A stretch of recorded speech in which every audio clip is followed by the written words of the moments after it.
Bienvenue dans La Leçon, le podcast sur l'art d'échouer. Cette semaine, je suis ravie de recevoir Marie Papillon, actrice, réalisatrice, entrepreneuse et bibi, femelle carlin croisée de son état. En tout cas, c'est ce qu'on dit sur Google. Est-ce que tu valides? Est-ce que sa page Wikipédia est à jour ou pas? Alors, je savais pas qu'elle avait une page Wikipédia. Bah, moi, j'ai tapé... Attends, j'ai même fait une story. Mais non! Je te jure, j'ai tapé... Mais j'ai même pas de page Wikipédia. Je l'ai encore. Attends, j'ai tapé... Bibi, race, chien, Marie Papillon. Vraiment la honte, genre mon historique. J'adore. Il est trop sale. Carlin. Il faut savoir que l'un des chiens est celui de Marie Papillon. En effet, il s'agit de Bibi, un adorable carlin croisé, qui fait le bonheur de ses fans sur les réseaux sociaux Ouest France quand même. Ah! Ouais.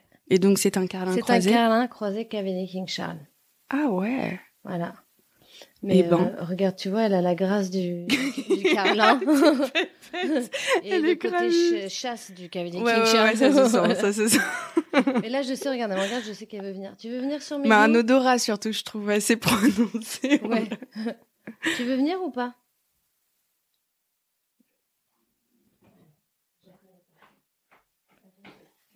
Oh là là, la petite potatoes, quoi. Hier soir, en écrivant cette intro, je me suis tapé des barres parce que je me suis dit, alors déjà, je veux absolument un podcast Tara Bibi. Ouais. Mais surtout, j'imaginais un Facebook Live où tu vois juste leurs deux têtes et il n'y a pas de parole. Ouais, c'est ça. Incroyable. Il ne se passe rien. C'est juste tu mets ton chien comme ça. Bref, on n'est pas là pour brainstormer sur du contenu Insta, mais pour parler du dernier film d'Héloïse Lang qui avait fait Connasse Princesse des Cœurs, rappelez-vous. Tu joues dans La Graine, aux côtés de Stacey Martin et de François Damiens, et le pitch est génial. Lucie et Inès s'aiment et veulent un enfant, mais il leur manque quelque chose. Après 5 tentatives de PMA, elles partent pour un ultime essai en Belgique. Commence alors une quête folle pour trouver la graine. C'est drôle, c'est assez inattendu. C'est vraiment une super comédie qui sort le 3 mai prochain sur Prime Video. Prime, ouais, c'est ça. En attendant, parlons de toi. Hello Marie, ça va? Oui, super. Très bien. Je suis désolée s'il y a des petits ronflements, c'est pas moi, c'est Bibi qui est sur mes genoux. Voilà. Je te fais chier, c'est ça, tu sais, les auditeurs qui sont là en mode oh, putain, bête d'ambiance. Non, ce n'est pas moi. Mais c'est lundi matin, c'est dur pour tout le monde en vrai. Qu'est-ce que j'ai dit? Non, on va parler de ton parcours et surtout du tournant dans ta vie. Oui.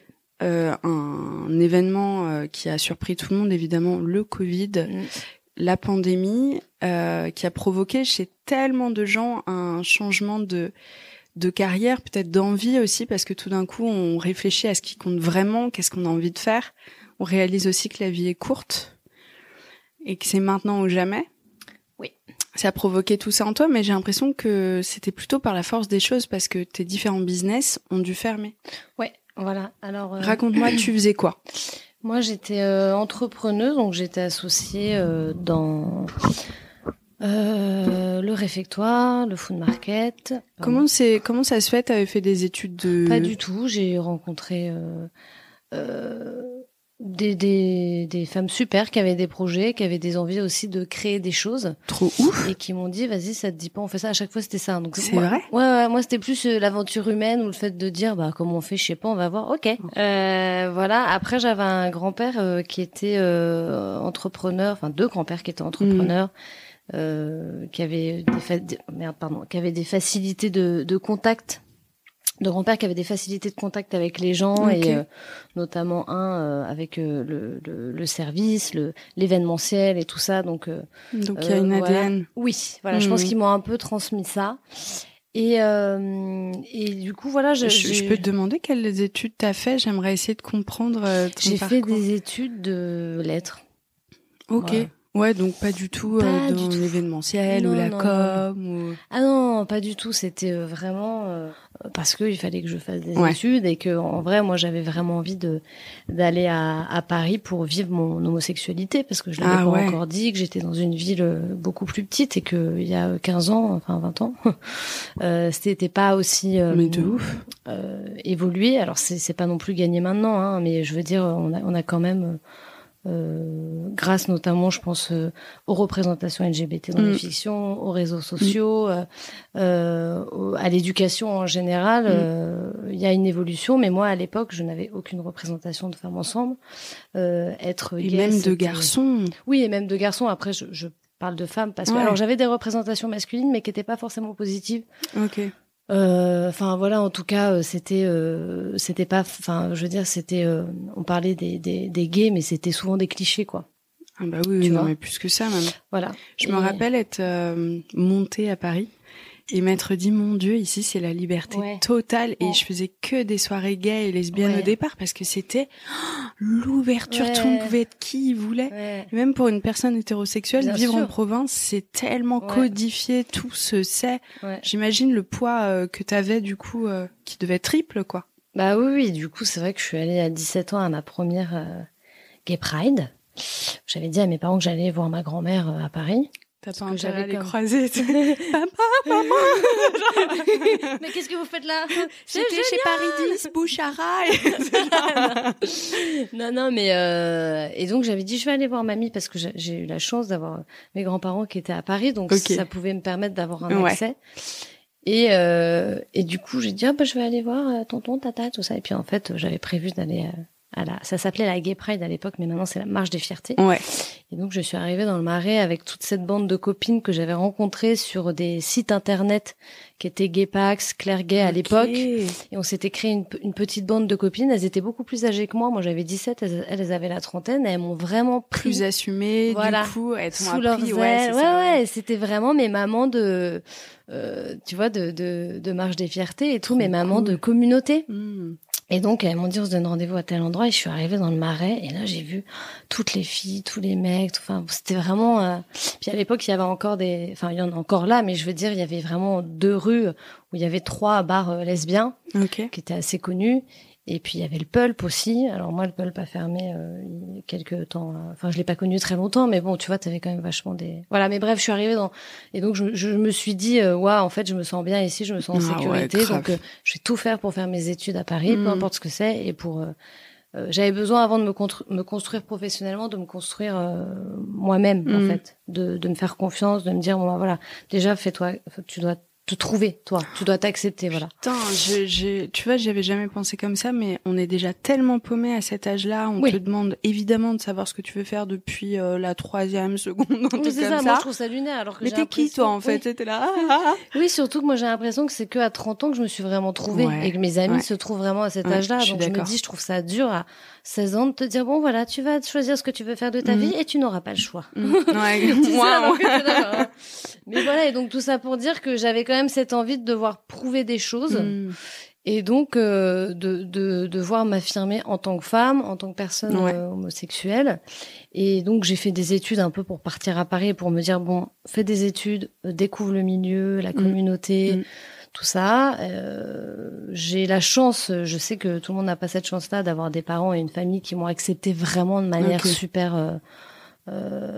Enfin, qui m'ont accepté, quoi. Alors que moi, je me disais, non, il y a 50% de chances que je sois pas acceptée. Et avec le recul, je me dis, mais en fait, dans toutes les entreprises, en tout cas, dans tous les projets, parce qu'on dirait que j'ai eu 1000 entreprises, mais pas du tout, mais en tout cas, les projets que j'ai pu faire, il y avait 50% de chances que je n'y arrive pas.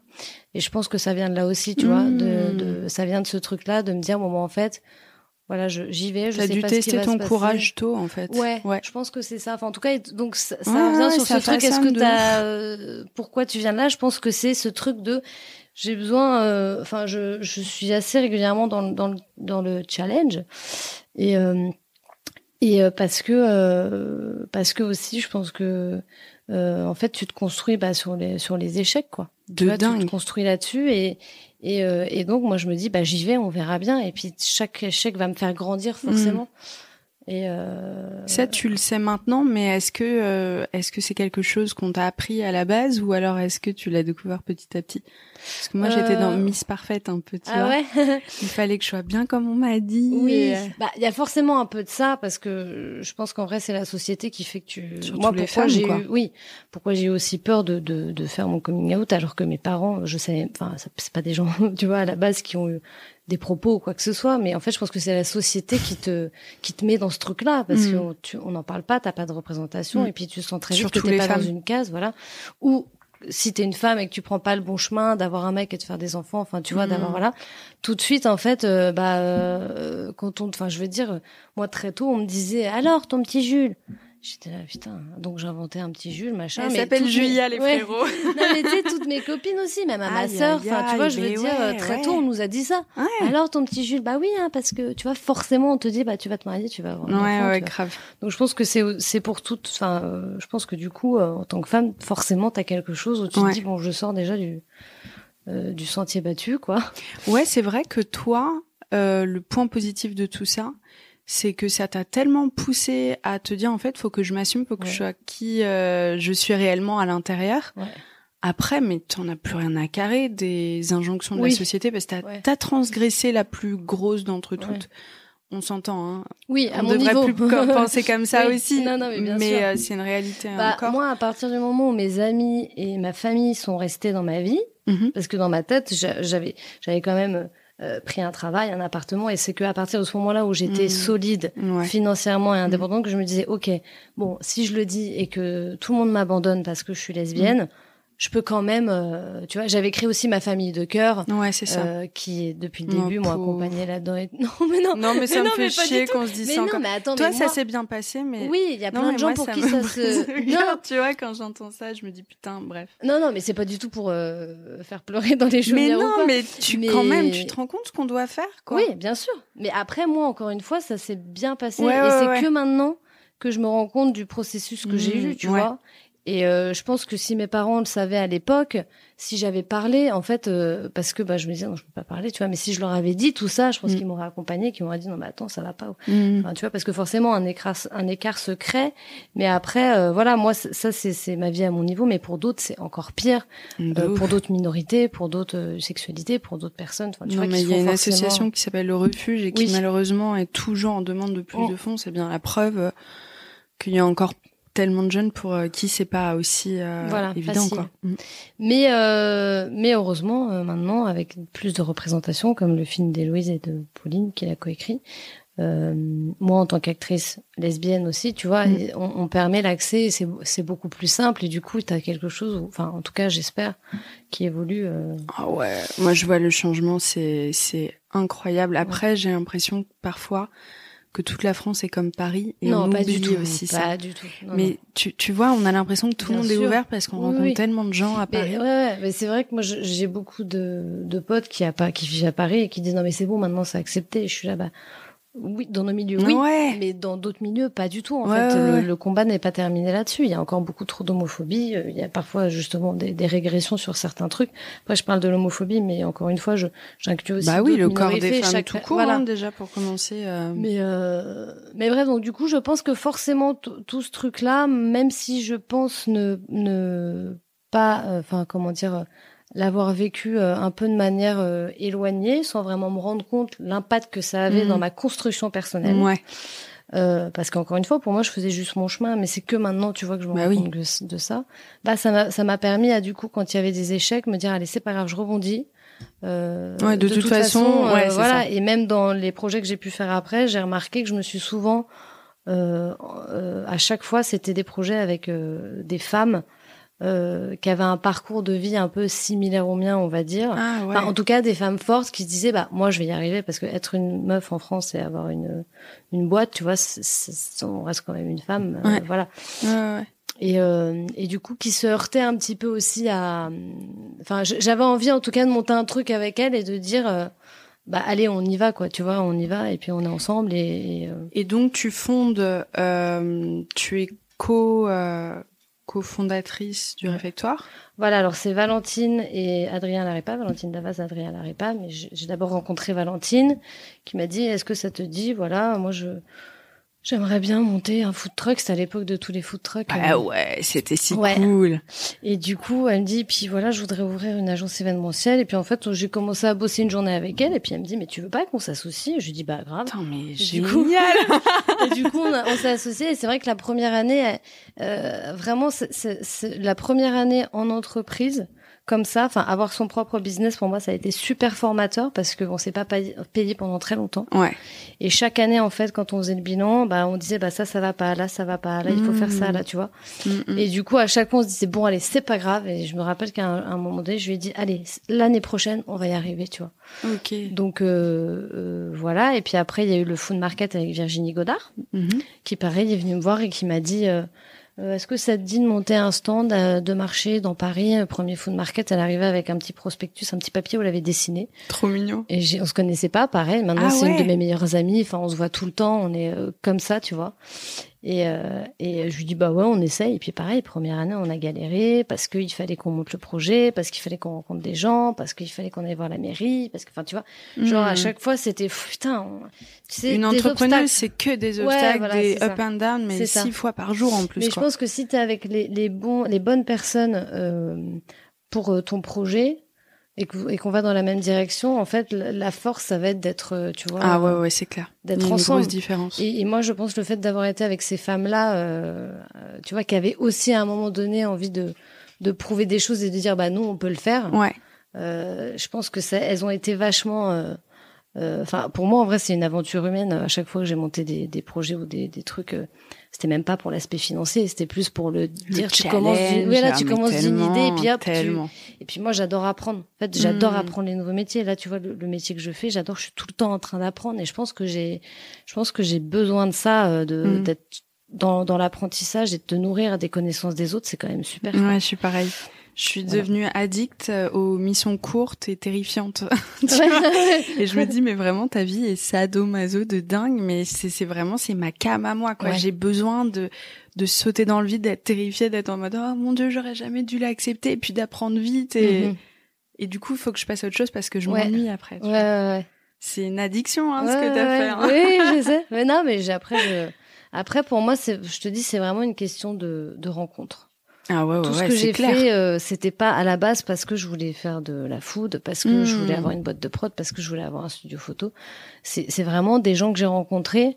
Tu vois, le studio, c'est parce que j'ai rencontré Jen Ferreira, qui elle était agent d'artiste, et très vite en fait, bah humainement, tu vois, pareil, encore une femme, tu vois, qui a son vécu, qui a ses trucs, qui a envie d'en être. T'as envie de suivre ces gens-là qui t'inspirent. Ouais, quoi. Voilà, c'est exactement ça. T'as envie d'en être. Ouais, je comprends. Mais enfin, j'ai envie d'en être avec elle, enfin, ou avec eux, tu vois. T'es là, putain, mais prends-moi dans ton aventure, quoi. Oui. Cool. Ou alors c'est elles qui viennent et qui disent tiens tu veux pas venir, bon très bien, tu vois. Et puis c'est que tu dégages un truc aussi. Je suis sûre qu'il y a une belle énergie qui fait que les gens ont envie de venir. C'est chouette. Hein. Ça je peux pas. C'est un talent aussi. Bah je sais pas. Écoute, en partant tu verras.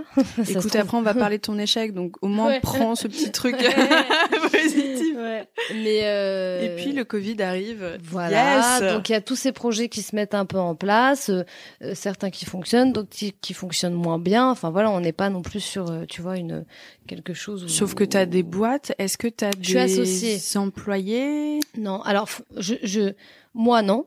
Okay. Mais je suis associée dans des sociétés. En fait, je me suis associée dans les sociétés et puis après, je suis partie de ces sociétés pour monter d'autres. Tu vois, à chaque fois, moi, ce que j'aime bien, c'est lancer quelque chose, créer de l'emploi, former des gens. À l'époque, en tout cas. Et puis quand ça roule, dire bon bah, allez, maintenant je fais autre chose. Voilà. Ce que j'aime, c'est vraiment la première phase de le craft, quoi. Ouais, qui est pas en fait hyper malin, hein, parce que normalement tu montes tes boîtes pour gagner de l'argent à un moment donné. Plus tard, tu vois. Putain, mais vous pouviez pas dire d'accord, c'est ça. Mais non, voilà, moi ce que j'aimais, c'était réinvestir à chaque fois dans un nouveau projet. Après, t'as fait lettres, hein, t'as pas fait finance. Oui, voilà. mais voilà, et puis je pense que c'est bien aussi de pas tout faire en même temps. Tu vois, je faisais pas tout en même temps. À chaque fois, je me concentre sur un truc et puis après sur un autre. Et voilà, moi, j'ai besoin de faire les choses. Enfin, je pense que pour faire les choses correctement à mon niveau, je dois être concentrée sur. Surtout si t'apprends en permanence, c'est que des phases d'apprentissage. Oui, voilà, ouais. Et puis donc voilà, le Covid arrive. Donc à ce stade-là, j'ai le studio photo qui est en fait qui est l'ancienne usine de mon grand-père, l'ébénisterie. Ouah, c'est trop émouvant. Ouais. Et dit, je récupère beaucoup de trucs de mes grands-parents. Enfin, à chaque fois, c'est trop cool. J'aime bien que ça reste dans la famille, tu vois. J'ai un truc un peu d'héritage familial où je me dis, ils ont construit tout ça quand même. Mais il faut c'est hyper le préserver, quoi. C'était Bon, la je suis part là- de mes parents, tu Ah sais. ouais, ah bah voilà. Ma mère a acheté cette cheminée. Ah bah, C'est tu quand vois, même dingue, regarde. non? Bah oui. Mais moi j'adore. Moi j'adore. J'ai encore tous les fauteuils, les machins, Ouais, tu vois. pareil. J'ai l'impression qu'ils sont là, quoi. Ouais. Et du coup, voilà. Donc il y avait ce lieu à disposition et donc j'ai Jen qui me dit mais ce sera un super studio photo si tu veux, on s'associe. Moi j'étais agent d'artiste, donc voilà. Et puis on en a fait ce lieu et ça c'était juste avant le Covid. Et à cette époque-là, j'étais déjà un petit peu plus présente sur Insta. Ok. C'est-à-dire que j'étais quand même, j'avais beaucoup plus de gens qui me suivaient. Je commençais à être un peu dans, tu vois, en apparition dans des séries ou enfin voilà, je faisais un peu quand même. mais, des petits caméos. Oui, voilà, il y en a eu 2-3 un truc comme ça parce qu'on me disait tu veux pas, j'étais là bon. Mais tu sais, Ah ouais, grave oui, fun. voilà, mais bah comme d'hab, un jour tu veux pas, oui, voilà. Et puis mais je m'étais jamais non plus je m'étais jamais dit tiens en fait je vais devenir actrice ou tu vois, enfin pour moi dans ma tête c'était pas du tout c'était trop beau, tu vois, enfin je veux dire il y avait un espèce de truc de genre ben non enfin tu vois c'est pas un vrai maintenant métier, tu vois. Oui voilà, et puis j'ai grandi quand même donc c'était l'époque où il fallait des diplômes quoi, si tu faisais lettres c'était terrible. Ouais. Et puis il fallait que tu sois scientifique, il fallait surtout pas que tu fasses de bac pro, enfin tu vois genre c'était puis vraiment... si t'as pas fait une prépa ouais voilà tu vois, donc il y avait un truc un peu de diplôme et les artistes à l'époque c'était non mais non les à moins que tu viennes d'une famille d'artistes, mais quand tu viens pas d'une famille d'artistes ce n'est même pas un projet quoi. Bah ouais, ça après moi j'ai toujours comme mon grand-père a évolué avec beaucoup d'artistes. Ouais, même toi, du coup, c'était pas possible non plus. Bah non, mais je me disais en fait, ça a l'air de bien marcher leur histoire quand même. Ouais. Elle est où la couille dans le panier? Qu'est-ce qu'ils vont raconter? Bon bref, et c'est vrai que quand j'étais petite, j'avais vachement ce côté-là. Je faisais tout le temps des spectacles. Enfin, tu vois, je me mettais tout le temps en scène. Enfin, j'étais tout le temps, voilà. Et puis après, je pense que comme j'ai voulu rentrer dans une norme, comme j'ai voulu j'étais un peu perdue, je pense, pas dans ma sexualité, mais je savais bien que j'étais pas au bon endroit. Je pense qu'inconsciemment, je me suis dit, bon, t'es déjà lesbienne. Mais ouais, c'est ça, ça détermine quand même beaucoup de choses. Ouais, tu dis, putain, moi, je suis déjà hors norme, alors je vais quand même faire commerce. Moi, je m'étais dit, bon, je vais quand même, pour faire plaisir à mon père, alors que mon père n'avait rien demandé, hein. Mais je m'étais dit, bon, je vais faire une super fac, comme ça, si jamais je le dis, bon, bah, au moins, je serai dans une super fac, quoi. Je serai lesbienne, mais dans une chouette fac, tu vois. Papa, j'ai une bonne et une mauvaise nouvelle. Alors, je suis lesbienne, mais j'ai mon deuxième semestre. Oui, alors que quand j'y repense, mes parents ne m'ont jamais, enfin, tu vois, il y a jamais eu de signe de rejet de leur part, tu vois. Donc c'est pour ça que je te dis, je pense que c'est vraiment une question de société et d'éducation, mais au sens éducatif de collège, maternelle, tout ça, machin. Mais voilà. Et puis donc il y a eu le confinement. Et donc là, qui devait durer 2 semaines au voilà. départ. Et puis en fait, bon j'étais déjà à ce moment-là dans une phase où je me disais bon, mon Insta prend de plus en plus d'ampleur. Parce que aussi, je parlais mon engagement était de plus en plus important. Ouais. Puisque avec Insta aussi, je me suis rendu compte qu'il y avait beaucoup de comptes, de féministes. Enfin, je dis féministes, mais bon, tu vois, et LGBT où il se passait des choses qui étaient graves, quoi. Et du coup, je me disais, moi, à mon niveau, qu'est-ce que je peux faire pour en parler? Comment je peux être une représentation que moi, je n'ai pas eue, tu vois. Donc, j'étais quand même de plus en plus, présente sur les réseaux pour faire marrer, mais en même temps, passer des petits messages, tu vois, en disant les gars, j'ai envie de parler de ça c'est pas normal, ça voilà. Enfin, j'ai essayé de doser, quoi, tu vois, et à ma manière de faire rire les gens, mais aussi de leur faire prendre conscience et de les sensibiliser sur des causes qui me paraissent importantes. Tu le vis comment ce truc-là, parce qu'il y a la trouille quand même, t'as mis du temps à te payer, je sais même pas si tu te payes encore à ce stade-là. Oui, mais c'est pas non, enfin. Ouais, c'est pas. Mais tous tes tafs sont dépendants d'un public. Oui, tout à fait. Tu le vis comment? Tu t'en rappelles ou t'as blackout? Oui, je me rappelle très bien. Déjà, je me suis dit bon, il y a pire. Ah ouais. Tu vois, enfin tout de suite, je me suis dit. Un chapeau d'avoir réussi. En fait, tu vois des gens qui meurent, tu vois des gens qui sont enfermés, enfin des femmes qui sont enfermées avec des hommes qui les maltraitent. Tu vois des enfants qui sont dans des familles où c'est compliqué. Pas d'argent. Non mais tu vois ce que je veux dire. Donc moi très vite, je me suis dit ok, enfin. Tout va bien. Enfin, tu vois, je veux dire, bien évidemment que ça m'a fait peur, mais ça a pas du tout été mon premier stress. Hein. Ok, bravo. Bah non, enfin. Si, on n'est pas parfait et bien sûr qu'il y a des moments, même si on essaie d'être altruiste, on pense forcément à son petit nombril, tu vois. Après, oui, à un moment donné, quand j'ai vu que ça durait cette histoire, je me suis dit... Alors, à l'époque, j'étais plus associée dans le réfectoire et le full market. Ok. Donc... Putain, tu devais te dire, waouh. Non, ouais, j'étais là, bon, je vais penser pour eux. Ouais, bah oui. Non, mais j'avais ma boîte de prod et j'avais le studio que je venais d'ouvrir. Ok. Donc, c'est vrai que ça n'a pas été mon premier stress. Pour moi, je me suis plus dit, wow, déjà à mon niveau c'est chaud, quoi. Ouais. Mais au niveau des autres qui sont peut-être moins dans un cocon, tu vois. Enfin, je pensais vachement à ça. En fait, je me disais putain, c'est chaud les gens qui sont. Bon, voilà. Donc en fait, au début, ça m'a pas. J'étais là, bon. On va voir ce qui se passe. Et puis ensuite... Moi, je me rappelle d'un truc très bizarre. Et j'ai une pote qui était freelance aussi qui m'a dit, bah putain, c'est fou, je vis la même chose. C'est la seule fois de ma vie où j'ai ressenti ça. J'étais rentrée chez ma mère en plus. J'allais avoir 30 ans et j'étais de retour chez ma mère. Ah genre, c'est génial ça. Et j'avais cette peur d'être oubliée. C'est bizarre, hein. C'est un truc que je n'ai jamais vécu par ailleurs, mais moi, je me rappelle de ça. Alors, comme tu dis, bien sûr, tu vois les morts à la télé. Moi, j'avais trop peur pour ma mère. Je faisais tellement gaffe. Mais je me rappelle aussi de ce sort de blues de peut-être que les gens vont m'oublier, que je ne vais plus exister. Ah ouais. Parce qu'on était tous... Moi, je ne voyais que ma mère. Pendant 2 mois et demi, je n'ai vu personne d'autre. Je suis pas sortie de chez moi. Et ouais, je me rappelle de ça. C'est très, très déroutant comme période. Ouais. Bah, il y a beaucoup de gens qui ont été super déroutés. T'en as qui l'ont mal vécu. T'en as qui l'ont... à qui curieusement ça a fait du bien. Au contraire, du coup, ils grave. ont pu se recentrer ou passer du temps, tu vois, aussi. Et de plus être dans la roue du hamster. Ouais, voilà. Ouais, moi, j'avoue que j'ai eu un peu ce truc-là où d'un côté j'étais là, ouais, c'est chaud, et de l'autre, c'était un échec en fait, un échec où je me suis dit, pour une fois, je prends le temps de réfléchir dans ma vie, tu vois.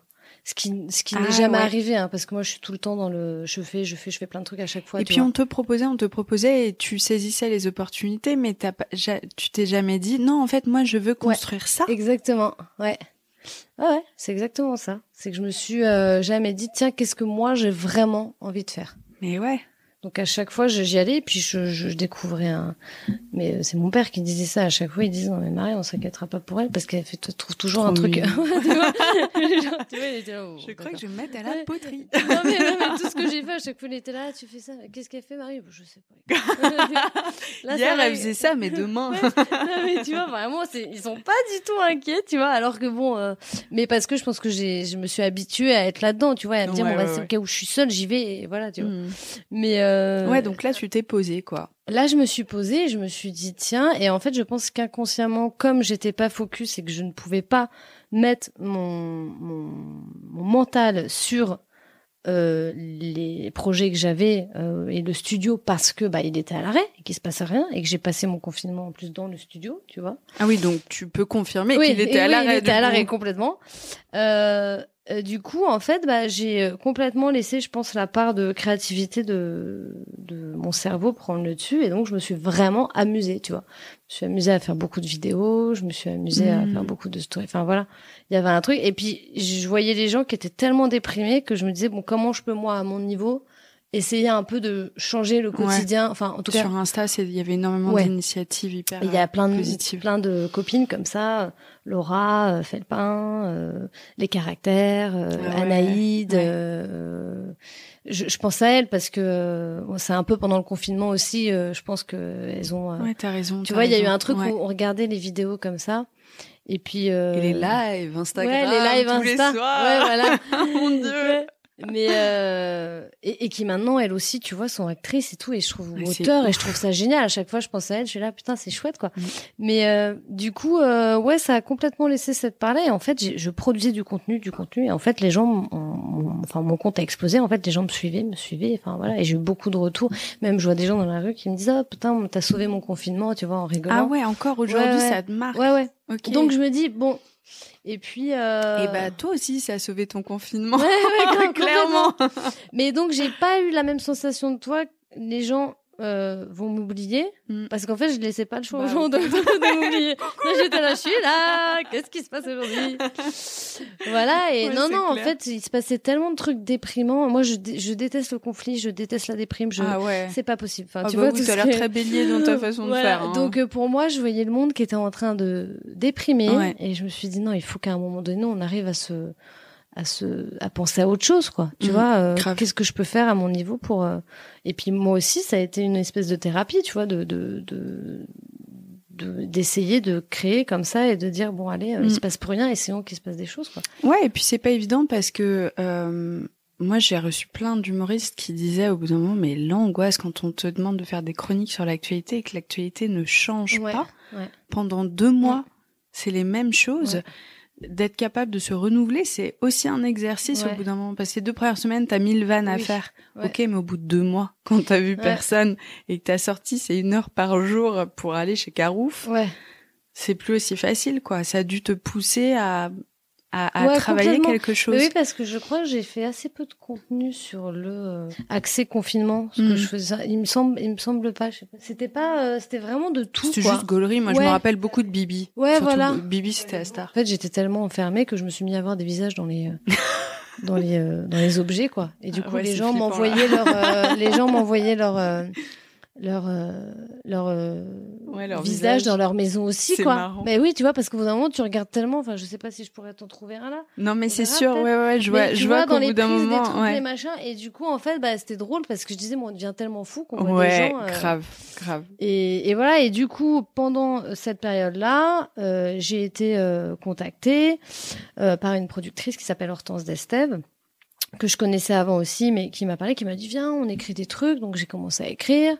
Mais génial, trop cool. J'ai Élise Fécamp chez Adéquate aussi qui a pris contact avec moi c'est via mon agent. des 3 meilleures agences parisiennes. Voilà pour ceux.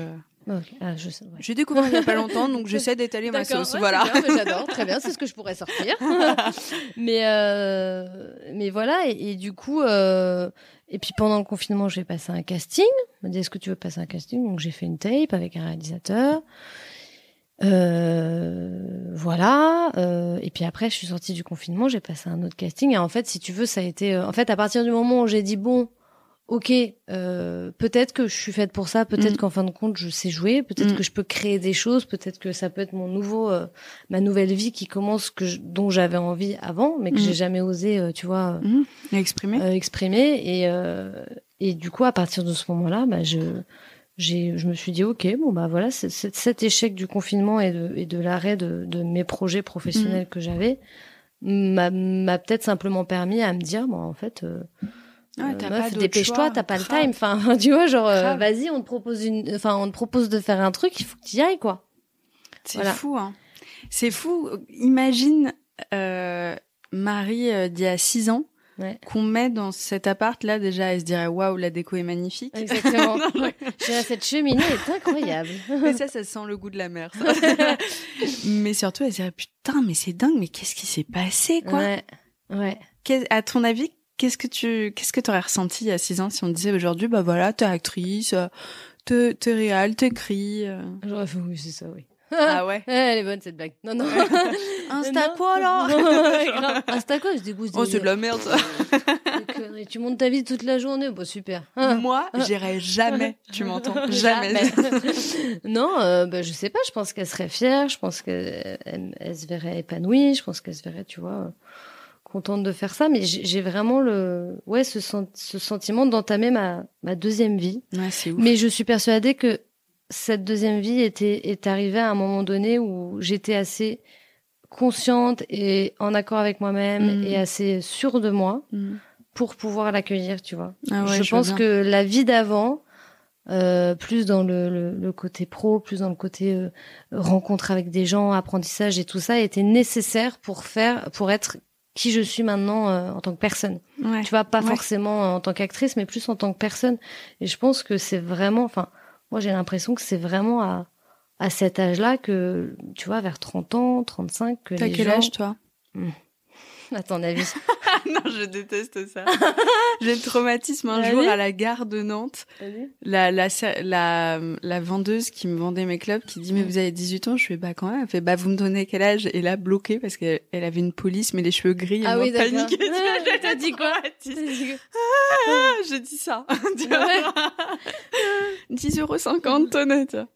Bah je sais pas, je te donne j'arrive plus à donner d'âge parce qu'en même temps maintenant que j'ai 30 ans, je vais en avoir 32, je me rends compte que maintenant les gens de 30 ans mais ils font tous 25 ans alors qu'avant on était là c'est les darons. Ouais. Bah oui, je sais pas. T'as dit que t'avais 30 ans tout à l'heure. Non? Tu fais peut-être 28, peut-être un truc autour.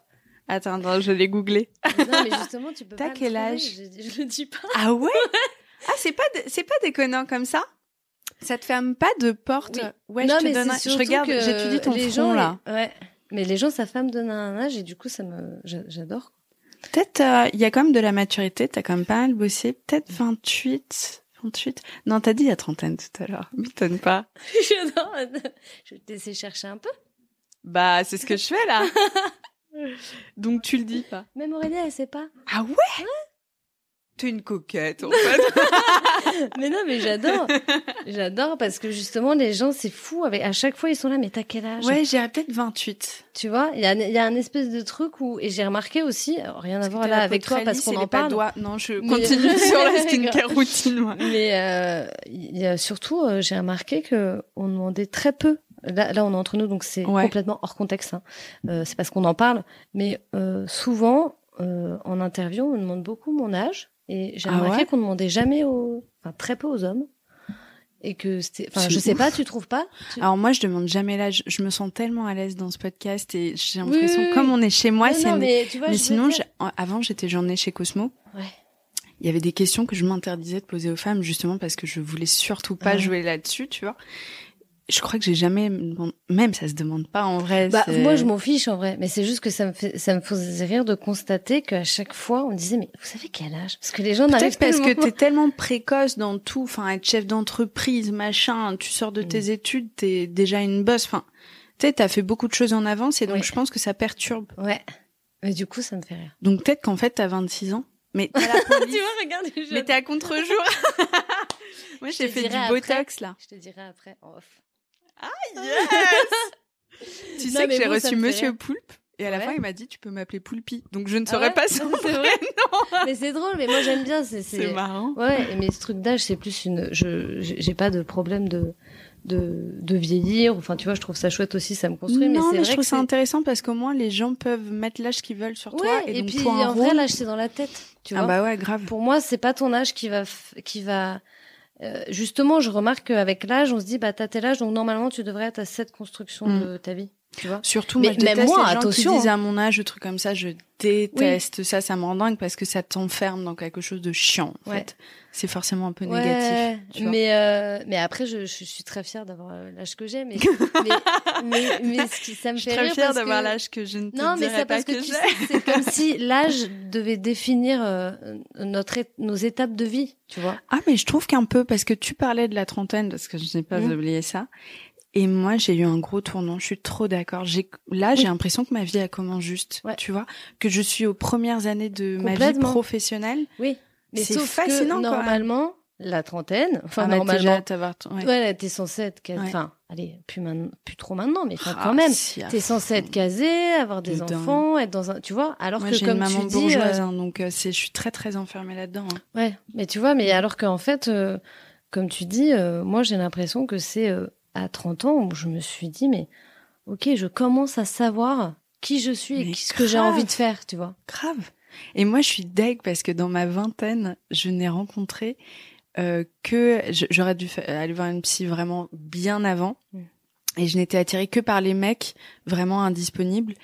Et à part mon premier amoureux de mes 18 à mes 20 ans, je n'ai enchaîné quasiment que des histoires de, tu sais, qui puent de 2-3 mois, tu vois, Et j'ai expérimenté vraiment, j'ai commencé à avoir des relations très sérieuses vers 29 ans et je suis deg parce que je dis putain, maintenant on me dit de me caser, mais moi j'ai l'impression que ce que je teste, j'aurais dû le tester à 20 ans, donc je suis vraiment littéralement encore dans cette phase de test. Ah ouais. Mais non, mais justement, avant peut-être que tu te mettais avec des gens qui étaient pas disponibles parce que tu ne l'étais pas. Ah mais je ne l'étais pas, et c'est là où je te dis, je serais allée voir un psy avant. j'aurais débloqué 2-3 trucs. Littéralement, je suis allée voir un psy, j'ai commencé à avoir des amoureux solides. Ouais. Ça a été cause à effet de dingue, quoi. Ouais. Bref, on sort du sujet, mais c'est intéressant quand même. Là, et effectivement, quand t'es une femme, on te met des étapes de vie, on te met une petite date de péremption. Oui, non, mais on est un yaourt, en fait, tu vois. Ça. Ah oui, elle les fait pas, ou ce truc-là. Ah, elle les fait pas. Oui, moi, je suis grave là-dedans. Ah ouais. Tu vois, ce truc, genre, mais oui, même si je les fais pas, est-ce que ça change quelque chose? Tu vois ce que moi, j'adore quand on dit ça, je suis là, thank you. Tu vois, genre, ça me flatte grave. Moi, j'aime bien un peu ce flou, comme Amanda Lear, tu vois, ce flou, tu ne sais jamais comme. Oui, mais Amanda Lear, la pauvre, c'est-elle un homme ou une femme? Non, c'était sur son âge. Non, c'était sur son âge. Parce que depuis toujours, elle crée le flou. Je l'adore, j'aimerais trop l'avoir dans la leçon. Mais voilà, et après, pour moi, je suis encore dans ma tête. Il y a beaucoup de gens. Hein. Il y a l'enfant. Il y a tu vois, la vieille personne, il y a l'adulte, enfin tu vois, donc on est beaucoup dans ma tête et donc chaque jour il y a une petite personne différente. Je suis avec qui aujourd'hui? Aujourd'hui t'es avec l'adulte. Wow, je suis impressionnée. Et comment est-ce que tu regardes toutes ces étapes de vie aujourd'hui? J'ai l'impression avec beaucoup de tendresse, mais genre cet échec de ta première vie pro, comment est-ce que tu vois ça aujourd'hui? Bah moi je me dis que en fait tout est écrit. Enfin j'ai un truc vachement de j'ai un truc de si j'ai envie de bien faire les choses, si je manifeste l'envie d'être bien entourée, de faire du bien autour de moi, de tu vois d'être de me faire confiance, de me respecter, de respecter les autres. Il va forcément m'arriver des choses bien. Il m'arrivera des choses qui sont moins bien, des échecs ou des choses qui sont dures, mais ça va forcément me forger à un moment donné, hein, tu vois. Et ouais, j'ai un peu ce truc de me dire que quelque part, bah, j'ai mes anges, tu vois, ma bonne étoile, et que s'il se passe quelque chose dans ma vie, c'est que c'est écrit, tu vois. Si ça se passe pas, c'est que c'était pas. Faire confiance en la vie. Ouais, gros. Moi, c'est un peu bateau de dire ça, mais j'ai l'impression que c'est un peu ça. Et puis après, je remarque qu'en vrai, mon parcours, j'ai l'impression que, enfin, je veux dire, tout le monde a un parcours différent, tu vois. Tout le monde a ses traumatismes, tout le monde a un moment donné, tu vois, ses bagages, en fait. Donc, on est très différents, mais en vrai, nos histoires sont un peu similaires, tu vois. À différents niveaux, c'est ça que je veux dire, c'est que la construction que tu vas être de toi à un moment donné vient de ton enfance, vient de ton rapport à la société, à tes parents, à tes amis. Et après, c'est à toi de choisir quel chemin tu as envie de prendre. Et voilà. Tu dirais quoi à quelqu'un qui a du mal à avoir confiance en la vie ou qui a peut-être perdu momentanément ce truc de ok, tout est écrit, je vais me faire confiance et je vais faire confiance envers les autres, tu vois? Bah, c'est compliqué parce que qu'est-ce que je lui dirais? Je lui dirais que il faut essayer d'y croire encore, tu vois. Je pense que il faut essayer d'y croire encore. Il faut se dire qu'à un moment donné, les choses aussi peut-être guérissent avec le temps, tu vois. Après, c'est compliqué toujours de tu vois, c'est comme quand quelqu'un perd quelqu'un, c'est compliqué de réconforter ou de trouver les mots. Tu vois, enfin, qu'est-ce que tu veux dire? Tu ne pourras pas alléger sa peine, tu vois. Tu peux juste être là physiquement et voilà, être présente. Mais tu vois, je veux dire, c'est difficile parce que c'est quelque chose qui est tellement personnel. En fait, quelqu'un qui a plus confiance en la vie ou qui a du mal à y aller, malheureusement, c'est la seule personne qui peut, il peut être entouré ou elle peut être entourée. Mais je veux dire, ça doit venir de toi, de ton cœur, quoi.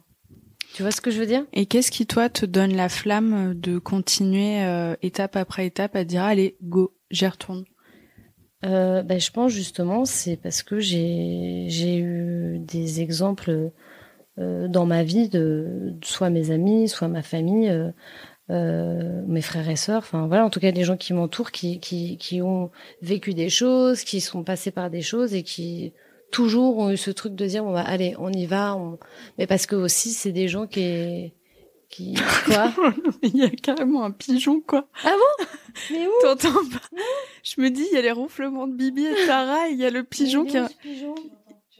Non, moi j'ai cru que c'était une bouilloire. Ah bon? En fait, la cheminée, c'est l'étage du dessus, il doit être posé en haut. Mais je me suis dit, là, vraiment, la peau, là. Ah ouais, écoutez. C'est génial. C'est trop drôle. Pardon, j'étais en train de rigoler en me disant, putain, Non, on entend t'inquiète. les ronflements de Bibi et le pigeon. Mais oui, redire, s'entourer aussi et prendre exemple sur les autres pour se dire, ok. Oui, et puis moi j'ai un truc vraiment de, enfin à chaque fois je me dis, ok, il y a pire que moi, quoi. Enfin, tu vois, quand je vois tout ce qui se passe dans le monde. Tu relativises. Ouais, en fait, je suis quelqu'un qui relativise beaucoup. Okay. Ce qui peut agacer mes amis. Parce qu'à chaque fois, ils me disent, ah, ça va, toi, t'es toujours positif. Pardon, I guess. Voilà.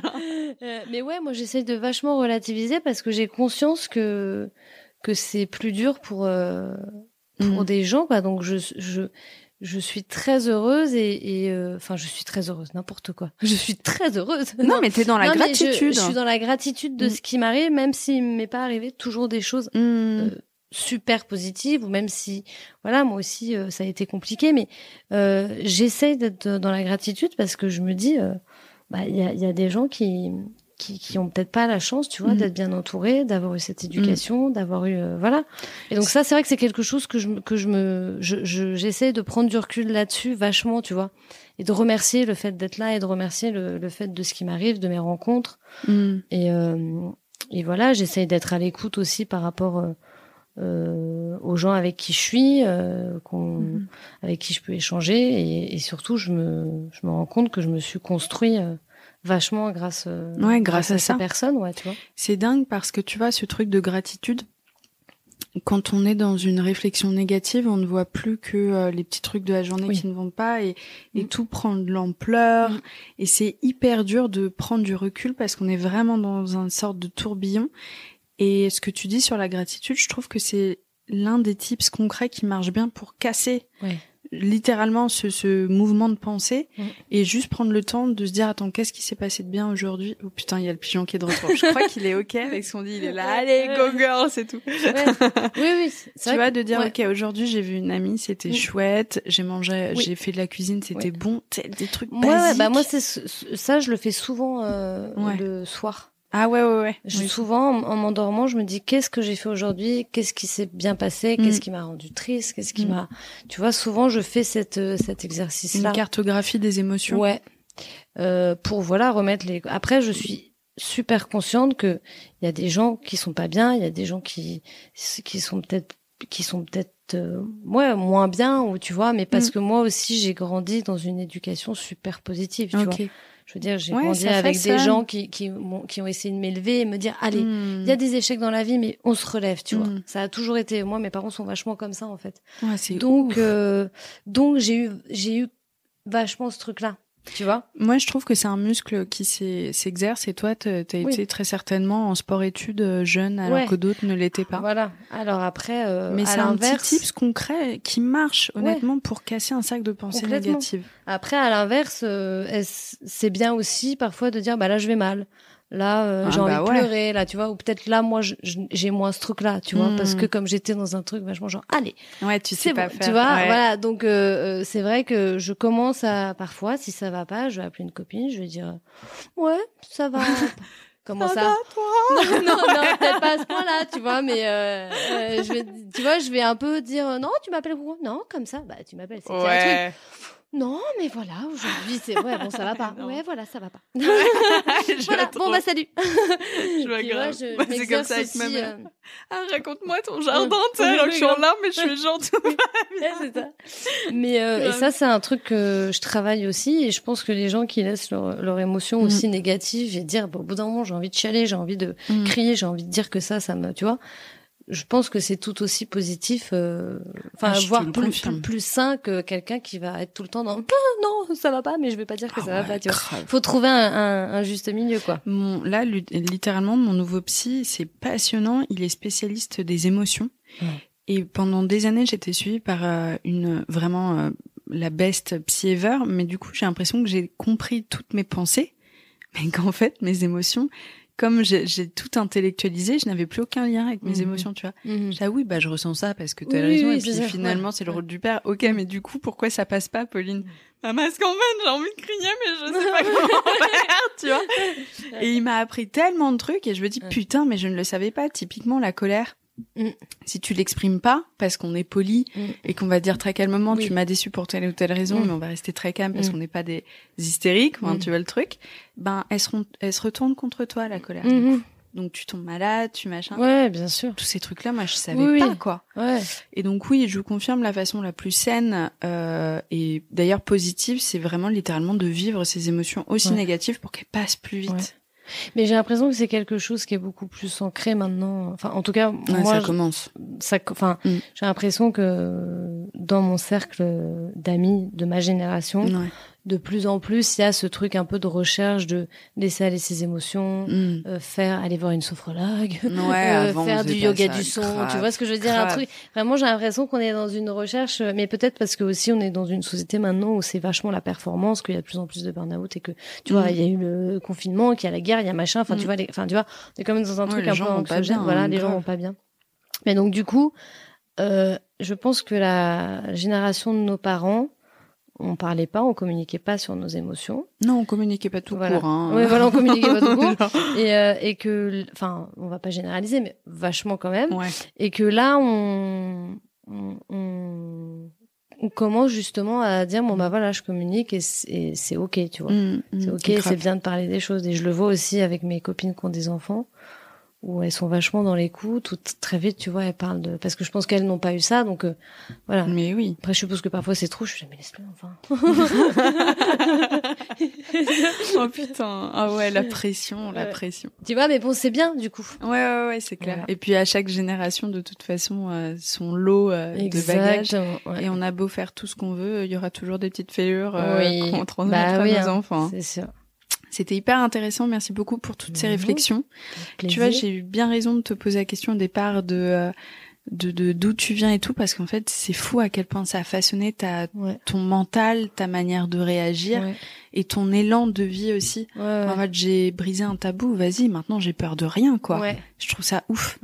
Mais surtout, je me suis rendu compte que aussi, enfin, tu vois, par exemple, avec la graine, bien évidemment, j'adore le cinéma d'Héloïse parce qu'elle me fait marrer. Et que, tu tellement vois, bien écrit. Voilà, c'est vraiment... j'adore quoi son univers et je trouve qu'elle est très forte pour parler, tu vois, justement de ces personnages qui sont dans une quête, tu vois, mais d'en parler de manière avec l'humour, quoi. Mais aussi, c'est important pour moi parce que le personnage de Lucie et ce personnage de couple va permettre à des jeunes de pouvoir s'identifier. Et c'est vrai que je me suis toujours dit, je vais essayer en tout cas, en tant que personnalité ou en tant qu'actrice, à un moment donné, de permettre à des jeunes de s'identifier, d'avoir une représentation pour justement qu'ils ne fassent pas... Important de ouf. Tu vois, peut-être le processus que moi j'ai eu, ou en tout cas... Et malheureusement, il y en a encore, tu vois, le petit Lucas qui s'est suicidé parce que, tu vois, enfin, il y a encore, tu vois. Mais en tout cas, je me dis, allez, c'est en essayant de participer à ça à mon niveau. J'ai ce passage-là de ma vie, ça a été assez compliqué et j'ai pas envie que les jeunes... j'ai envie que maintenant les jeunes ils puissent se dire waouh, en fait, moi si j'avais eu la graine à 12 ans, tu vois. Oui, parce que c'est un couple sain, c'est un couple lambda en fait. Oui, c'est pas problématique en fait. C'est pas juste Parce que nous, ce qu'on avait à l'époque, et moi j'ai adoré ce film à outrance, mais c'est La vie d'Adèle. Et tu sais, il y a un truc compliqué et torturé. Tout à fait. À chaque fois, dès qu'il y a une représentation de personnes LGBT, enfin en tout cas, peut-être moins récemment, mais avant c'était c'est kitsch surtout. Voilà, surtout les femmes. Et tout, vas-y, t'as pas de crête, t'es pas venu en Marseille, je comprends pas en fait. Oui, c'est ça. mais du coup, voilà, je me dis, je vais essayer de participer à ce que les jeunes qui se posent des questions ou les gens qui se posent des questions avec ce genre de fiction ne passent pas par ce même processus que la plupart des personnes qui se sentent différentes, des personnes queer, tu vois, et que ce soit plus simple pour eux, tu vois. Inch'Allah, c'est quand même en bonne voie et ça fait grave plaisir. Merci beaucoup, Marie. Avec plaisir. C'est le 3 mai prochain, La Graine. Oui. Voilà, c'est du jardinage un peu particulier, quoi. Exactement. Merci beaucoup. Oui, ciao, bye. J'espère que cet épisode vous a plu. On se dit à très vite pour un nouvel épisode.